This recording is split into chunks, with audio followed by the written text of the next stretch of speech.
네, 오늘장 대응 전략을 함께 고민해 보겠습니다. 김종우 연구위원과 함께 위즈인베스트 김영철 팀장 이야기 나눠보겠습니다. 어서 오세요. 네, 안녕하세요. 네, 어제 우리 시장은 일단 외국인의 매도가 이어졌습니다. 한 3천억 정도 나오면서 투자 심리가 다소 위축되는 양상이었는데요. 그래도 뭐 1900선을 지지했다라는데 의의를 두는 분들이 많은 것 같아요. 일단은 뭐 저도 개인적으로는 1900선을 지지를 했다라는 부분들에 좀 의의를 두고 있는 부분들인데요.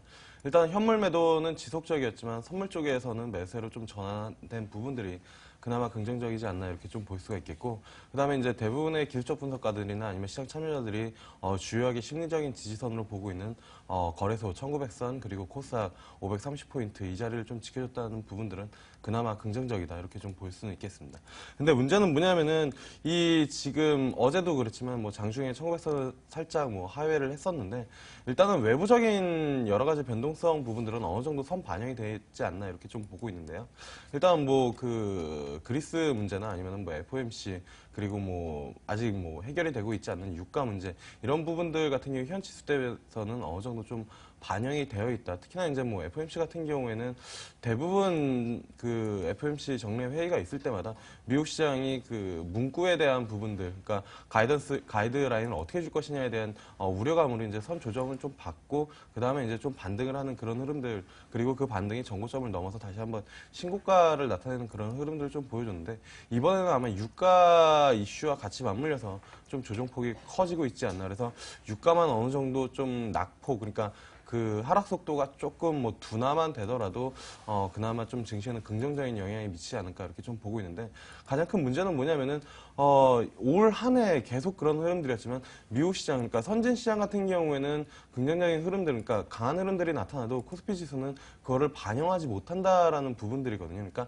악재에 더 민감하게 작용을 하고 있는 부분들이고, 그 가장 큰 이유는 아무래도 내부적인 그 상승 모멘텀이 좀 부재한 부분들이 아닌가 이렇게 좀 볼 수가 있겠습니다. 그래서 기술적으로 본다라고 하면은 거래소 같은 경우에는 맥시멈 단기 기술적 반등은 1950선까지는 열려 있는 상황인데, 이 지수까지 도대체 어떤 종목으로 끌고 갈지에 대해서는 개인적으로도 좀 고민이지 않나 이렇게 좀 볼 수가 있겠고, 그래서 뭐 추세적인 바이앤홀드보다는 계속 말씀드리지만 그냥 대형주 많이 빠진 거는 낙폭 과대여서 단기 뭐 한 2, 3일 정도 트레이딩 전략을 좀 짜시는 게 좋지 않을까 이렇게 좀 보고 있고요.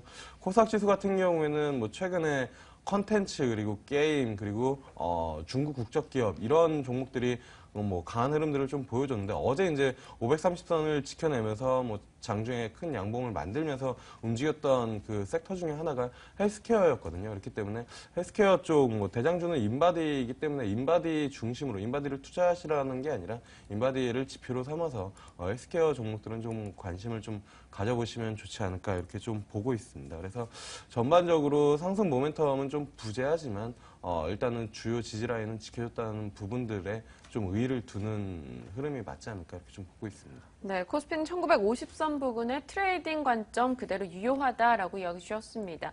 김 의원님은 어떻습니까? 대응 전략 어떤 식으로 저희 취해봐야 되죠? 뭐 예상했던 대로 1900선 부근에서는 기관들의 어느 정도의 지수 방어 노력이 보이고 있습니다만, 국내 기관들은 방어 의지도, 능력도 그리고 제가 보기엔 여유도 없습니다. 그래서 어제 이제 반등의 근거는 뭐 장 초반에도 개장 때도 말씀드렸지만 외국인들의 선물 매수의 드라이브였다라고 보여지거든요. 그런 측면에서 보면 아직도 시장에 대해서는 좀 보수적인 전략이 필요하다고 보고 있습니다. 네, 알겠습니다. 어제 시장에서 이슈가 됐던 종목이 바로 한국전력입니다. 박근혜 대통령의 발언이 좀 촉매제가 된 것 같은데요. 공공요금, 이 전기요금 인하 우려감이 좀 반영이 됐습니다. 앞으로 이 우려가 계속 되리라고 보십니까? 일단 뭐 결론부터 말씀드리면 우려 같은 경우에는 나올 수는 있지만, 이게 뭐 한국전력 주가에 그렇게 민감하게, 그러니까 물론 변동성은 커질 수는 있지만 이게 뭐 추세적으로 하락으로 이끌 만한 요소는 좀 아니다라고 이제 좀 보고 있고요. 일단은 한국전력 같은 경우가 시장 대비 좀 강했었던, 그러니까 이 앞전에 강했었던 흐름이 이 발전 믹스 개선이랑 그다음에 그 에너지 가격 하락에 대한 수혜가 좀 기대가 되는 부분들이고, 그다음에 연말 배당 이슈까지 이제 맞물리면서 시장 대비 좀 강한 흐름이었는데, 어제 이제 발언 때문에 좀 변동성이 커졌는데요. 사실 그 지금 유가가 하락을 하는데 한국전력이 얼마나 좀 수혜를 입을 수 있으냐, 이 부분들을 좀 생각을 해보면은 일단은 유류비 같은 경우에는 전체 그 한국전력 그 에너지 비용 중에서 8% 정도밖에 차지하지를 않고 있습니다. 근데 중요한 거는 이 LNG 쪽인데 LNG가 이제 유가에 한 4개월에서 한 6개월 정도 후행하기 때문에 지금까지 이제 6월 이후로 유가가 하락한 부분들을 12월부터 좀 반영을 하면은 실적에 대한 상당히 긍정적인 흐름들이 이어질 수 있는데 어제 이제 발언으로 좀 뭐 장중에 상당히 큰 폭의 변동성이 생겼거든요. 근데 가격 조정을 하려면은 최소한 이제 몇 개월 정도의 소요가 되는 부분들이고 그게 이제 여러 가지 기관들 뭐 정기위원회나 아니면 산자부, 기재부 이쪽으로 계속 허가 내지 이제 그 심의를 거쳐야 되는 부분들이기 때문에 뭐 일시적인 그러니까 뭐 빠른 가격 조정을 뭐 만들기는 좀 어렵다. 그렇기 때문에 뭐 유가 하락에 대한 부분들 그게 이제 LNG 가격으로 연동되는 흐름들을 좀 본다라고 하면 한국전력에 대한 부분들은 뭐 매수의 관점으로 좀 봐야 되지 않을까 이렇게 좀 보고 있고요. 가격 라인을 좀 말씀을 드리면 한 42,500원 부분에서 5만 원 사이에는 충분히 트레이딩이 가능하지 않을까 이렇게 좀 보고 있습니다. 네, 알겠습니다. 한국전력에 대해서는 일단 단기 변동성은 있을 수 있습니다만 그래도 장기적으로 매수 관점 유지해보자라는 의견이었습니다. 김 의원님은 이 종목에 대한 어떤 의견 가지고 계시죠? 난센스다라고 보여지죠. 뭐 대통령이 모든 걸 결정하다 보니까 대통령 한마디에 이렇게 주가가 급등락하는 것도 이해할 수 없고요. 어저께 또 연기금을 중심으로 기관들이 이렇게 200만 주가 넘게 팔아치운 것도 이해할 수 없고요. 얼마 전까지만 해도 불과 한두 달 전까지만 해도 공기업 정상화 얘기를 하면서 한국전력을 포함한 이런 기업들 정상화시키는 게 중요하다라고 얘기했던 게 바로 엊그제 같은데 또 한마디 얘기하다 보니까 그 발언의 진위를 파악하기도 이전에 종목이 먼저 반응을 하고 그 종목의 반응을 대표적으로 만들어낸 게 즉 하한가를 이끌어낸 게 연기금이라는 것 자체가 저는 난센스라고 보고 있습니다. 장기 매수 관점은 유효하지만 단기적인 변동성은 대통령 발언의 진위 이것이 또 얼마나 빠르게 정책에 반영되는지 여부를 살펴봐야 되기 때문에 단기 변동성은 뭐 늘어날 수밖에 없다라고 보고 있습니다. 네, 정책의 일관성이 좀 부족하기 때문에 이 부분에 따른 변동성은 늘어날 수 있다라고 이야기 주셨습니다. 게임즈 이야기도 해보죠. 웹젠 그리고 NH엔터테인먼트가 어제 또 나란히 상승이었습니다. 신작에 대한 기대감이 등장하고 있는데요. 좀 그래도 게임주기 때문에 단기 변동에 대한 우려는 등장하고 있습니다. 어떻게 봐야 될까요? 일단 뭐 결론부터 말씀드리면 웹젠에 대한 부분들은 투자는 좀 조심하셔야 되지 않을까. 그러니까 거의 네. 뭐 투자를 하시지 않는 편이 좀 속편하지 않을까 이렇게 좀 보고 있고요. 일단 웹젠이 상승하는 부분들은 온라인 쪽에서는 이 대천사지검 이게 이제 출시 5개월이 됐는데 계속 1위를 하고 있다라는 부분들이 이슈가 좀 되고 있고요. 그다음에 이제 모바일 게임 같은 경우에는 많이 아시는 이제 전민기적 이게 이제 인기 게임 1위, 매출 6위 정도에 오르면서 이게 이제 주가 상승의 모멘텀이 좀 됐다.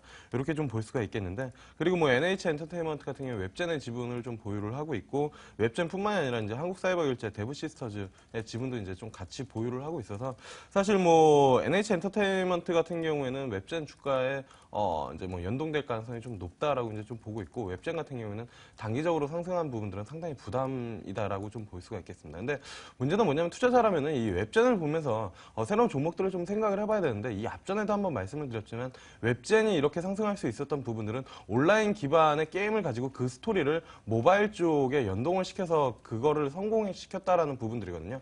그렇다라고 하면 시장에서 이러한 흐름들을 만들어낼 수 있는 것은 NC소프트가 가장 유력하다라고 이 앞전 시간에도 말씀을 드렸고 결국에는 뭐 웹젠보다는 NC소프트 쪽에 좀 관심을 가지시는 게 좋지 않을까 이렇게 좀 말씀드릴 수 있겠습니다. 네, 알겠습니다. 오히려 게임주의 관심주로는 NC소프트를 재차 강조해 주시네요. 자, 오늘 장 관심 대응주 한번 들어볼게요. 어떤 종목 가져오셨죠? 오늘은 이제 블루콤이라는 종목입니다. 사실 네. 이제 블루콤 같은 경우에는 블루투스 헤드셋 그리고 이제 중국 쪽에 이제 그 로컬 그 이제 샤오미 쪽에 리니어 진동 모터를 같이 이제 좀 납품을 하고 있는 그런 기업이고요.